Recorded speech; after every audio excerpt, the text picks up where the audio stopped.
Hey y'all, Tanya with Priority Pumping, and today I want to talk to you about flushable wipes. Why are we talking about that? Well, just because they say they're flushable doesn't mean that you should flush them, because money's flushable too, and we don't want to flush that down the toilet either. And that is what happens when you flush flushable wipes. When we come out to pump the septic tank, you may think, I'm only flushing one at a time, what's the big deal? But what happens is those one at a times all come together and they become like a down comforter inside of your septic tank.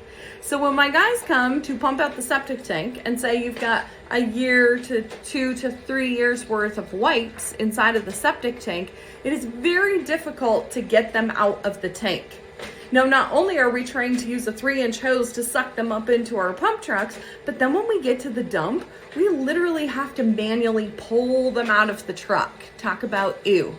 So my advice for you, if you want to save money on your septic tank pumpings and highly discourage them because they do cause a lot of backups because they get attached to filters or baffles inside of the tank, and that causes a lot of issues for backing up.